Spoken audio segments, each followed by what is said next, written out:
안녕하세요. 저는 32살 결혼을 앞두고 있는 예비 신부입니다. 제 신랑은 평범한 회사원으로서 누구보다 성실하게 근무하고 있어요. 신랑은 저희 오빠가 운영하는 식당 단골 손님이었는데 휠체어를 끌며 카운터를 보시던 아버지는 예비 신랑의 바른 인성을 알아봤고 저와 만남을 권유하셨습니다. 단 한 번 남자 한 번 만나보지 못했던 제가 답답했는지 아빠가 나서주고 나서야 저는 처음으로 남자와 연애라는 것을 해보았네요. 초등학교 5학년이 된 남동생은 벌써부터 얼마나 조숙한지 항상 누나 때문에 걱정이라고 아빠며 형이며 쌈 싸먹을 기세예요. 제 소중한 가족은 아빠로부터 비롯되었고 돌이켜보면 아빠와 저는 말로는 다 못다할 사연을 안고 있습니다. 이제부터 아빠와 저의 긴 이야기를 하고자 합니다. 저희 엄마는 젊을 적 빼어난 외모 덕분인지 재력 있는 아빠와 결혼해서 손에 물 하나 안 묻히고 사모님 소리 들어가며 사셨습니다. 저 역시 부모님 덕분에 4살 더 오래 오빠와 함께 부족한 것 없이 유복한 환경에서 자랐어요. 하지만 안타깝게도 저희 오빠 15살 저 14살 때 아빠는 병으로 세상을 떠나셨고 엄마는 저의 남매를 외로이 4년간 홀로 키우시다 엄마 밑에서 일하고 있던 어느 한 남자를 만나 불같은 사랑에 빠져 결혼하셨습니다. 얘들아 인사해. 앞으로 너희 아빠가 되실 분이야. 앞으로 아빠랑 잘 지냈으면 좋겠다라고 하시는데 저 오빠는 새아빠의 모습을 보고 한동안 정신이 멍해졌네요. 아직도 그 남자 아니 새아빠의 첫 만남을 잊을 수가 없습니다. 엄마와 7살 연하였던 무척이나 앳돼 보였던 새아빠 엄마는 아빠의 회사를 이어받아 경영에 참여하셨는데 새아빠는 신입 직원으로 들어와 엄마와 연이 닿았다고 합니다. 엄마가 재혼 당시에 35살이었는데 새아빠는 대학을 졸업해서 사회에 발들여 놓은 지 얼마 안 되는 28살에 불과했대요. 두 사람의 결혼이 알려지자 양가 부모님들은 격한 말들을 쏟아내었고 생각보다 더 반대가 거셌습니다. 애들 딸인 늙은 과부랑 결혼한다고 난리였고 새파랗게 어린 남자한테 재산 뺏긴다며 정신 차리라며 난리였답니다. 제 친오빠 역시 필사적으로 결혼을 반대하며 드러눕고 생떼를 썼습니다. 친아빠와 정이 각별했던 오빠는 엄마의 재혼을 인정할 수 없었던 것 같아요. 그렇지만 엄마와 새아빠는 모든 반대를 무릅쓰고 결국 결혼해버렸고 저희는 한 집에서 살게 되어버렸습니다. 당시 중학교 3학년이었던 오빠는 충격이 심했는지 점차 반항의 강도가 세졌고 어렸던 제게 늘상 이렇게 말하곤 했어요. 너 절대로 그 남자한테 아빠라고 부르지 마. 할머니도 그 남자 우리 엄마 돈 노리고 결혼한 거라고 했어. 어떻게 해서든지 그 남자를 우리 집에서 쫓아버려야 해라며 심신당부하듯 밀려두었고 그 덕분에 처음부터 저는 오빠의 반항에 덩달아 합류하게 되었습니다. 그러나 절대로 호락호락한 새아빠가 아니었네요. 저희 남매는 일부러 언니가 집안에 풍파를 일으켰고 기어코 엄마의 맘에 고의적으로 상처를 내었습니다. 급기야 오빠는 늘 친구들이랑만 몰려다니며 나쁜 짓을 일삼아 경찰서도 드나들었습니다. 엄마와 새아빠는 이에 마음 아파하며 오빠에게 관심을 기울였지만 돌아오는 건 배은망덕이었네요. 어느 날 오빠가 집안에 이딴 값 비싼 물건들을 몽땅 털어 흔적도 없이 사라진 겁니다. 참 이걸 신고를 할 수도 없고 엄마는 그래도 아들이라고 오빠를 걱정하며 찾아 헤맸고 새아빠 역시 백방으로 돌아다녔습니다.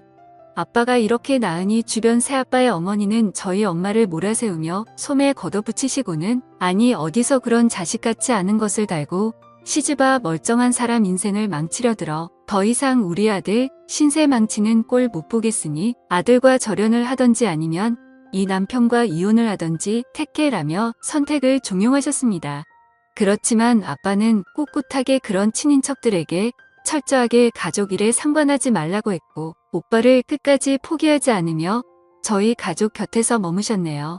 엄마가 그런 아빠에게 제일 고마워했지만 엄마는 그런 오빠로 인해 괴로워하며 결국 쇠약해져가 몸져눕는 날이 많아졌습니다. 엄마까지 무너지자 새아빠는 회사 일이며 집안일이며 엄마 간 후까지 자신조차 돌볼 틈 없이 바빴고 그래도 가족들을 위해 안간힘을 썼습니다. 학교에서 친구들은 젊은 새아빠에게 이상한 시선으로 수군거릴 적이 많았지만 절 신경 써주는 아빠의 모습에 내심 싫지는 않았네요. 그러던 어느 날 엄마가 큰 병이 도져 돌아가시게 되었습니다. 엄마는 돌아가시면서까지 아픈 손가락이었던 오빠를 그리워했지만 끝내는 도망간 오빠를 찾지 못한 채 세상을 등지시고 말았습니다. 아빠가 먼저 떠나고 그 다음에 오빠 마지막으로 엄마까지 하나둘씩 가족들이 제 곁을 떠나가니 저는 도저히 살아갈 자신이 없더군요. 그때 새아빠가 엄마의 묘 앞에서 제 손을 꼭 잡아주셨습니다. 진짜 아빠처럼 어른스럽게 엄마를 잃은 저를 진심으로 위로해 주었습니다.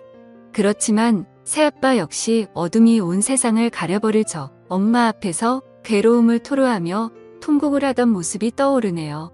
세상에 태어나서 남자 어른이 그렇게 서글프게 우는 모습은 처음이었습니다. 그렇게 엄마를 떠나보낸 슬픔도 잠시 곧 현실로 돌아온 당시 중학교 입학을 앞둔 저는 훗날의 거취를 정해야만 했습니다. 엄마를 떠나보낸 후 사업은 내리막길을 향했고 급한 대로 엄마 쪽 친척한테 맡겼다가 크게 사기를 당해 저희 집은 그야말로 길거리에 나앉게 생겼었습니다. 친척들은 제게 떨어질 엄마의 유산이 없자 어느 누구도 맡고 싶지 않아 했고 급기야는 보육원 얘기까지 나왔습니다. 아빠는 저를 진짜 취급했던 그들에게 노발대발하며 감정적으로 소리를 질렀습니다. 이 아이는 내 딸이에요. 세상에 아빠가 있는데 우리 딸을 어디다 보내겠어요. 아빠가 딸 키우는 건 당연한 일이니 제 딸아이는 아내 뜻에 따라 제 손으로 키우겠습니다. 하며 아빠가 저를 맡겠다고 하자 아빠네 가족들은 아빠를 필사적으로 말렸지만 소용없었습니다. 저는 그렇게 일부 아빠와 단둘이 한 집에서 살며 동거를 시작하게 되었네요. 전 오빠처럼 혼자서는 가출할 용기도 없었던 터라 선택의 여지가 없었어요. 아빠와 저는 여기저기서 빌린 돈으로 간신히 방 2개의 옥탑방을 얻어 살았습니다. 떠나간 빚과 생계를 위해 밤낮 안 가리고 투잡수리자 필사적으로 일한 아빠는 많이 힘들었는지 눈에 보일 적마다 말라가고 안색도 눈에 띄게 안 좋아졌습니다.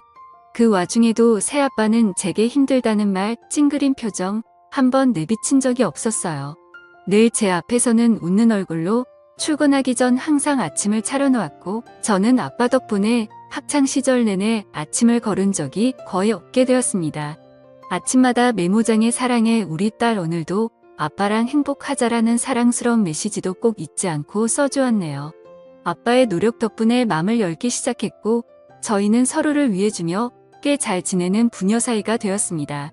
하지만 세상은 저희에게 고운 시선만을 보내진 않았습니다. 젊은 16살 차에 아빠와 둘이 같이 사니 별별 엄한 소문이 다 돌더라고요. 사람들의 편견이 어찌나 심한지 심지어 학교 친구들이랑 담임 선생님마저도 제게 입에 담기도 불태한 관계로 오해하더군요. 그야말로 이상한 소문의 주인공이 되어버렸습니다. 글을 쓰고 있는 와중에서도 화가 나차마 표현은 하지 않을게요.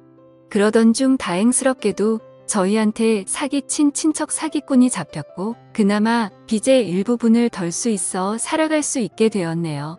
아빠는 빚이 좀 청산되자 저를 정식으로 입영 신청을 했다는 호적에 올려놓았습니다.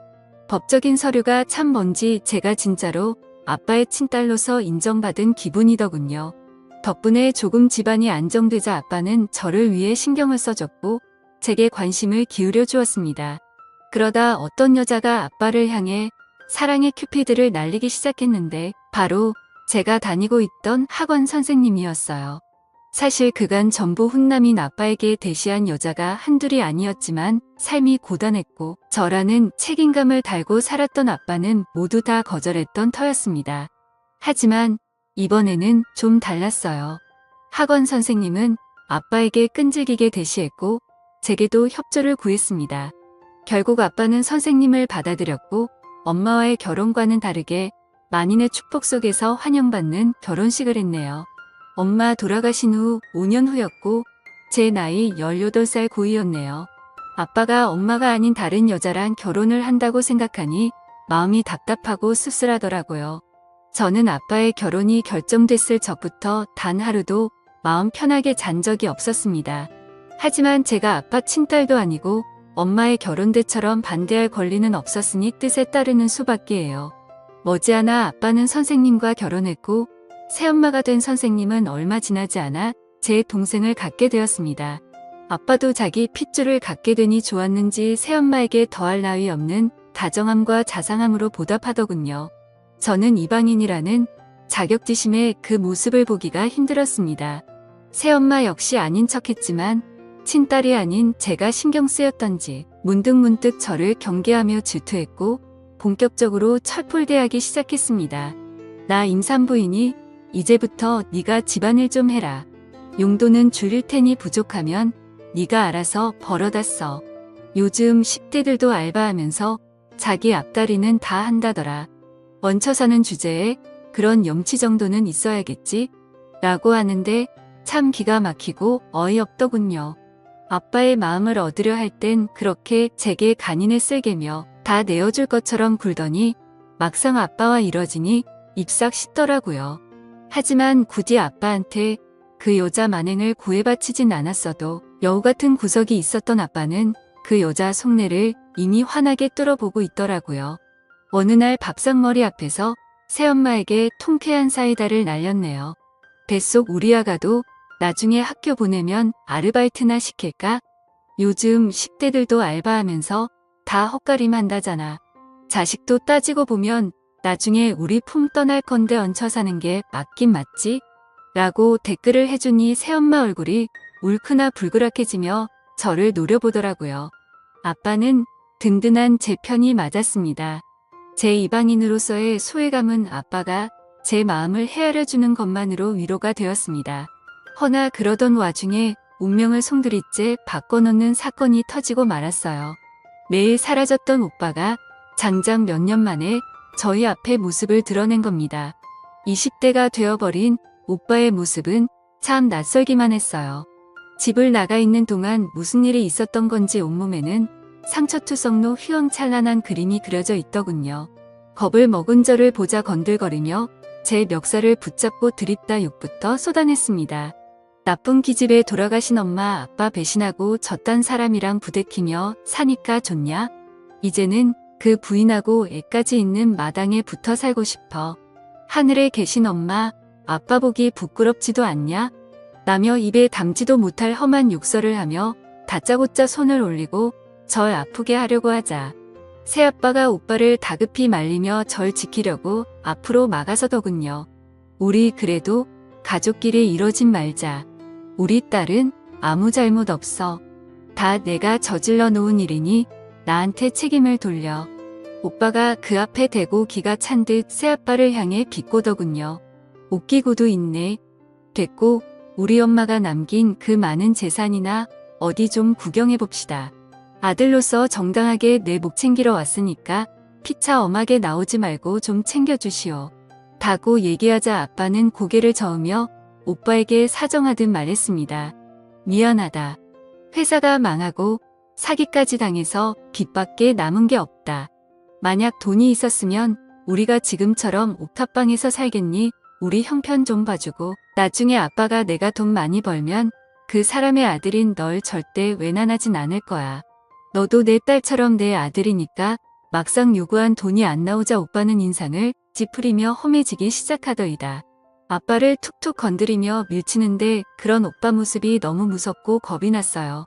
혹시나 분위기가 더 험악해지면 당장이라도 경찰을 부를 생각으로 부들부들 던 채로 핸드폰을 꼭 쥐고 있었습니다. 야, 왜 내가 네 아들이냐? 감히 어따 대고 내 아빠를 놀고 있네. 어디서 눈 가리고 아웅하려고 해? 내 돈 가로챌 생각으로 이딴 코스프레하면 내가 속아 넘어갈 것 같아. 다 필요 없고 당장 내 돈이나 내놔. 내놓으라고. 오빠는 아빠에게 다가가 위협했고 아빠는 오빠와 몸싸움을 하며 아웅다웅하고 필사적으로 막아내다 그만 잘못되어 옥탑방 3층 옥상에서 하는 멀리 있던 새엄마와 제 비명의 오빠는 상황의 심각성을 파악하고 일이 잘못됐다 싶었는지 호다닥 제 몸부터 피하더군요.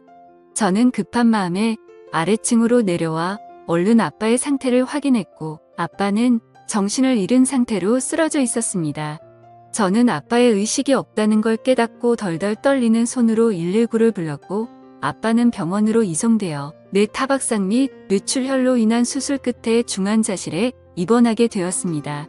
이 소식을 들은 아빠의 부모, 형제들과 일가 친척들은 발칵 뒤집혀졌어요. 에라이 이 못된 족속들 같으니라고 우리 아들 핏줄도 아닌 것들이 어디 쌍으로 우리의 인생을 저렇게 망가뜨릴 수가 있어. 결국 내 아들 니네가 합심해 저렇게 만드니 이제 만족하냐? 이 썩을 것들아, 마이의 배은망덕한 것. 이래서 검은 머리 짐승은 거두지 말랬는데 불쌍해서 어떻게 아이고 내 아들 오빠의 같은 핏줄이라는 이유만으로 아빠가 저리 된 건 모든 게 제 탓이라고 하며 온갖 악담과 욕설을 쏟아부었습니다. 저를 재수 없다며 아빠 곁에서 내쫓으려는 사람들 앞에서 버티며 저는 끝내 아빠의 곁에서 떠나질 않았습니다. 아니 못했습니다. 미안해서 죄송해서 나 몰라라 발길이 떨어지질 않았습니다. 자칫 의식불명이 되어 식물인간으로 살아갈 수도 있는 충격적인 진단에 저는 하늘이 무너지는 것 같았습니다. 내 아빠는 제 하늘이었어요. 하늘의 존재 없이 저는 살아갈 수가 없었기에 아빠가 더 간절했습니다. 새엄마는 임산부였던 터라 병원 출입이 삼가된 탓에 제가 아빠의 보호자임을 자처하고 곁으로 다가섰어요. 중환자실에 입원한 상태로 누워있는 아빠를 보고 울지 않으려 입술을 꽉 깨물었습니다. 떨리는 손으로 아빠의 손을 느껴보니 유난히 차갑더군요. 아빠의 입술이 이 세상 사람처럼 보이질 않았습니다. 언제나 뜨거운 두 손으로 제 손을 어루만지고 어깨를 다독여주던 아빠였는데 믿을 수가 없었습니다.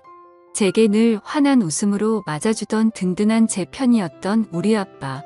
아이들 딸림과 부를 살아냈던 대가로 젊은 날의 생을 비난과 오해로 살아야만 했던 가엾던 내 아버지는 모진 세월 등지고 그렇게 세상과 이별할 준비를 하고 있었습니다. 아빠를 이렇게 보낼 수 없었던 생과 사가 갈리는 그곳에서 소중한 분이 삶의 간절함을 느낄 수 있게 매일 아빠의 손을 잡아주며 말을 걸어주었습니다. 이 고비만 넘기면 이번에는 내가 아빠를 위해서 살게 약속해. 아빠가 전부라고 알고 살아온 세상에 혼자 내버려 두지 마. 제발 나 버리지 마. 이렇게 나만 세상에 버려두고 절대 가면 안 된단 말이야. 아빠라고 아빠를 붙잡고 울부짖고 또 울부짖었네요. 아빠의 숨결이 와닿질 않아 가슴이 타들어갔습니다. 그런데 제 소망을 절대적인 분께서 응답이라도 해주셨던 건지 마침내 기적이 일어나고야 말았습니다. 어느 날 아빠가 의식을 차렸단 소식을 제일 먼저 듣게 되었습니다.